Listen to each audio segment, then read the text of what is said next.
Hey guys, it's me again. I've been planning this for a few days, but I haven't been able to get around to it.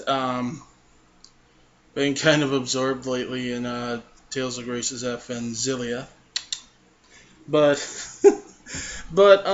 I've been kind of wanting to do this for a while because this is something that I notice a lot anymore, and there's two aspects to movie going where, in as much as we like to blame the studios.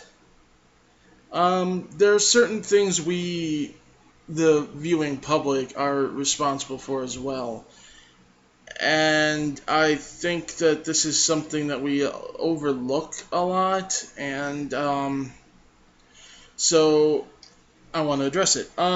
First and foremost is there's a mentality going around about movies, basically, that if you think that a movie is bad because of pretty much any reason, whether it's tiny little nitpicks, which this is sort of justified in, all the way up to like major plot problems, major character problems, major contradictions.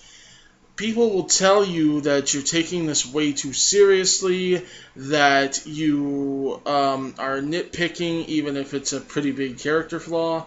I've actually seen people basically say that Spider-Man 3 wasn't even bad, it was just nitpicked to death, which, yeah. Uh, um, well, that was the case with Dragon Ball Evolution, too. Oh, it's not a bad movie, it's just nitpicked to death. See, there are people like that. It's this mentality of, we're lucky we got this at all, so we need to go see it. Because if we go see it, then that means they'll make more, and if they make more and they see that it does good, they'll get a bigger budget, and then we'll get a better movie as time goes by. There's just one problem: when your foundation sucks, it doesn't matter how big the budget gets in the future, it's still gonna suck. Second of all, that's not how it works. If they know for a fact that they don't have to try and you're going to go see it anyways, they're not going to increase the budget or the production value on the next movie. That's not how Hollywood works. It's about maximizing profit while minimizing cost. That's why a lot of times they'll also cut corners anymore with CGI and what have you, because in the animation department especially, because computer animation, you know how everyone complains about how even the computer animation is getting kind of crappy anymore? Well, that's because they can literally just churn that out fast, and they still get kids lined up to see it. The same thing's happening with movies these days. They can just throw in CGI stunts and explosions with like CGI explosions, CGI stunts, CGI bodies. It's actually cheaper for them to do a lot of times than practical effects, and I know a lot of people don't think that. But see, the only reason that these big budget movies wind up running into the hundreds of millions when it comes to CGI is because they're having to use a lot of it. When you can get away with using minimal CGI, which especially if it's going to be on screen like really fast, that's what happens. It's about, and when it comes to having to use stuntmen and trying to actually do a practical effects explosion and stunt, you got to worry about pyrotechnics, you got to get permits for using the pyrotechnics, you got to get the stuntmen, you got to pay the stuntmen, you got to have basically a retainer set aside. A lot of times studios would actually set aside part of the budget in the event that they lose one of the stuntmen to help care for their families, or to compensate the family, stuff like that. In some cases, it can be cheaper and easier, at the very least, to use CGI. But Hollywood has always been about, minimize cost, maximize profit. If they know this is going to be a big mega hit and they don't got to hardly spend a penny on it, they're going to keep doing it. Same for the Paranormal Activity movies. They're basically, it's the Call of Duty of movies, okay? They're shoving out the same movie, pretty much. The same kind of scares, the same concept. At least they have something resembling a story arc going on, but they're shoveling out the same concepts repeatedly, and people still go see it, and they only got to spend like only a couple mil on those movies, and that's mostly just to pay the actors and the crew. And boom, they're making, 20, 30, 50, $100 million off of almost nothing. And that's why they won't just end the franchise, because so long as they're making millions off of something that barely cost them a drop in the proverbial bucket to make, like hell they're gonna stop. Okay, that they're gonna keep making it. Um, and there we come to the other half of the argument, which is, well, it's something that honestly I've kind of been uh, guilty of myself in the past. This is a two-pronged thing. Um, so yeah, this is something that kind of dawned on me, an epiphany, if you will. But the first half of it, though, is why do people keep going to see the crap? That's what I don't get. People keep going to see crap. Movies that they say right off the bat they know are going to suck or they're not going to enjoy, they still go see them. Why? Because on some level it's curiosity. They want to see how bad it's going to be. But on another level, it's just, everyone else is seeing it, and I don't want to be the only person who hasn't seen it. A lot of that can also stem from the fact that you want to be able to defend why you don't like the movie.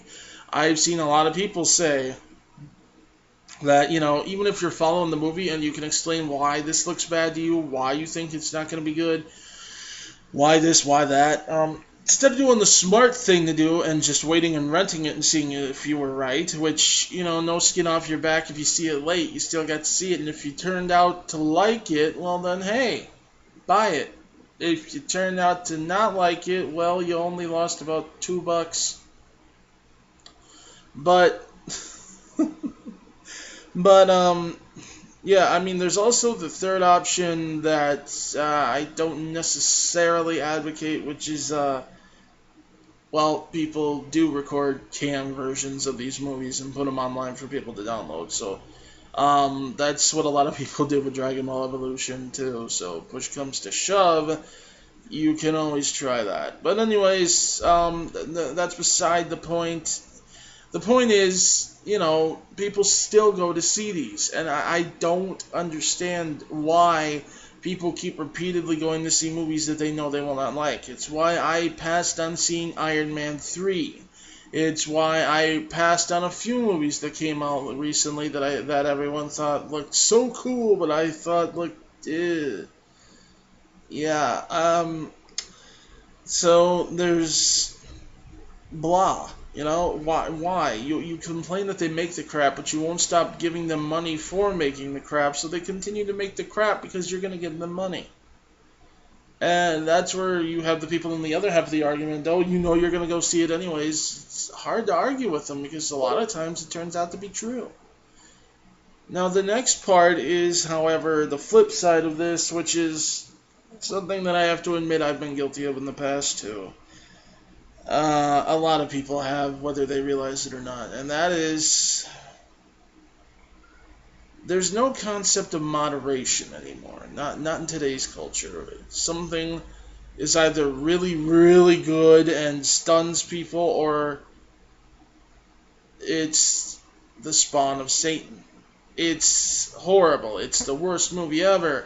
It shouldn't exist. Anyone who likes this movie can't possibly have any taste. Now, granted, there is some stuff that genuinely is that bad. I'm not taking away from that. I'm not saying that anyone who can give valid reasons why they think a movie is extremely bad is, just a nitpicker and a whiner, and, I also do not advocate the don't like, don't watch thing, because, or don't like, don't read, especially if it's via a free means, because criticism is how something improves. People need to hear these criticisms, sometimes even the invalid ones, if for no other reason to be able to address them or make certain that that's something that, comes up so that people are less confused. For example, the Amazing Spider-Man and this constant belief that it's a plot hole that that his uncle's killer was never found, or that more wasn't learned about his parents, even though they specifically said that it was an ongoing story arc, and they've also made it very clear it's going to be picked up in part 2. Because, God forbid, any movie have an ongoing character or story arc. But anyways, but on the other hand, there are movies that, while they're not necessarily Oscar-winning material, they're not, awesome, they're not, oh my god, the most stunning movie I've ever seen. They're fun movies. They're good movies. They're movies that, I like, for example, the movie Battle Los Angeles. I really don't understand a lot of the criticisms for it. Honestly, people keep referring to the token black guy in the movie, and I keep asking which one, because there's like 3 or 4. I don't know what the heck they're going on about there. And they say, oh, it's not, the plot's really thin. It's a popcorn flick, It's not going to have a deep moving plot. What really drives it are it's an action film, so yes, there's that. There are some dramatic moments, some sad moments. It's very character driven, and the performances in there are great. All of them. Even the kids do a really good job in that movie. So I really don't understand why it gets so much hate as being trash, booty, ass, etc. Just because it wasn't like stunning and deep and teaching us a great moral lesson about ourselves or some crap like that. I've even seen cases where they actually got mad. It happened in this, it happened in Act of Valor, where they actually criticized them for not getting political or considering like the metaphorical aspect of this, like anything like that. Act of Valor was criticized because it didn't have any of the soldiers questioning, why are we doing this? Why are we fighting this war? Whose war is this? Why are we doing... it's like, contrary to popular belief, soldiers don't always necessarily do that. While they might question it, certainly afterward, when they're in the mission, they do the mission, because they know that if their mind isn't on the mission, they're going to get themselves and their squad mates killed. Now, again, Act of Valor, I'm not going to defend the acting. The acting is kind of cardboard at times, but that's because, for the sake of authenticity, they didn't get trained actors. They got actual Navy SEALs. Which is why some of these guys even had to go off to combat, which is why it took like 4 years to film the movie. But it's a good movie. It is. It's also a very emotional film. You come to care about the characters, cardboard acting or not, especially when you consider the fact that this is based on actual missions and actual people, including the ones that were lost. And sure, they changed a lot of the names and places, but they're based on actual missions that are Navy SEAL missions. Okay, they're Black Ops. You can't necessarily just give out all the details. Yeah, there's going to be some stuff changed. There's also going to be some stuff tweaked. Some of these missions had nothing to do with each other initially, but they do in the film for the sake of a narrative. It's good. It really is. But because it's not like, oh my god, Oscar-winning good, apparently it's trash. There's just no sense of perspective anymore. And I have to admit that there are times I come off that way too. For example, a lot of people think I hate the Raimi Spider-Man movies. I think they're bad movies. To a degree, I do. I think that they're mediocre film. I think that there's a lot of flaws with these movies. Oh, god dang it, flies.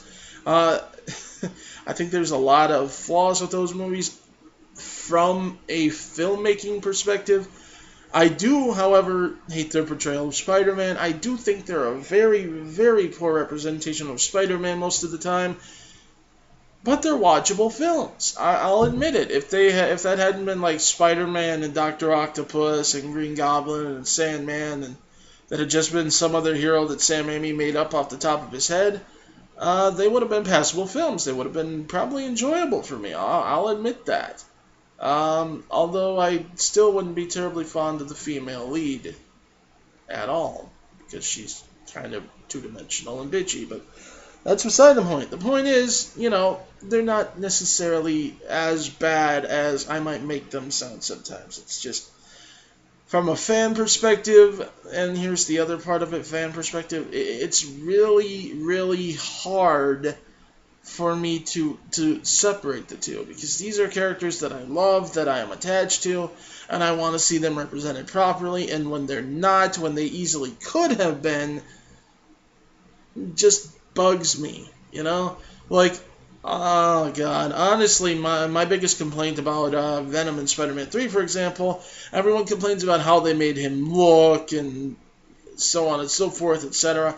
My biggest complaint about the entire thing is how they handled Eddie Brock. Because Eddie Brock is a very interesting, dynamic character, and they did not do him justice, and instead made him a generic, over-the-top jerk, I guess. But, yeah, it's stuff like that. Iron Man 3, well, honestly, like I said, I passed on seeing that, so while I can't comment on the quality of the film as a whole, I can comment on the quality of the story, which is kind of, frankly, dumb at times. And I can't comment on how I'm not fond of the way they appear to have made Tony out to be pretty much a cowering, simpering whiner the moment anyone mentions New York. It's like PTSD ain't that bad. So it's not really a very good representation of post-traumatic stress disorder either. There are various triggers for people, yes, but nothing quite that severe as they depicted in that film.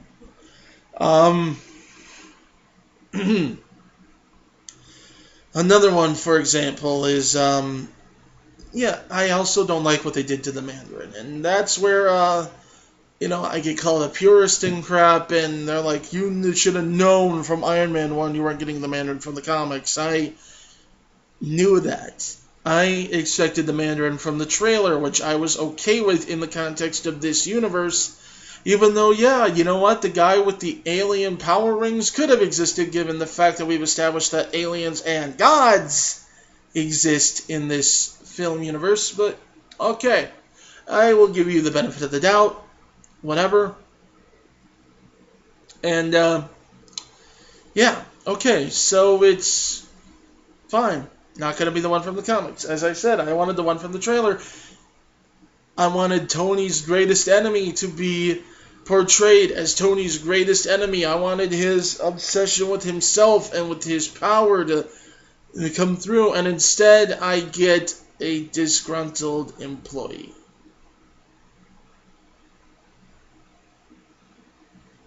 Yeah, I am not happy with that. But I can't comment on the film's other qualities because I haven't seen it, so I don't. But, it's just... And so when I say that Iron Man 3 is a bad Iron Man movie, a lot of people think I'm saying it's a bad movie. I'm not, but people will think that.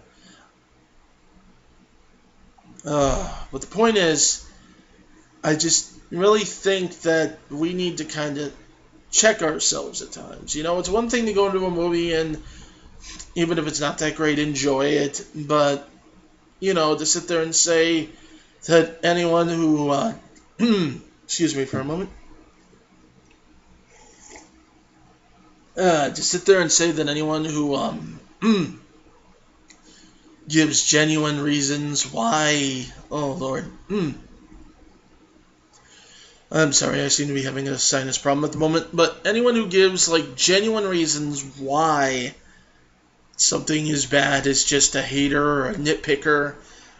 But on the flip side, just because something might have some flaws or not be, Citizen Kane or Casablanca or insert your favorite movie here that you think is amazingly deep, does not mean that that movie is, does not mean that that movie is trash either. And we need to have a little bit of moderation, I think. Anyways, my voice is completely blown for some reason. So I'm going to end this here.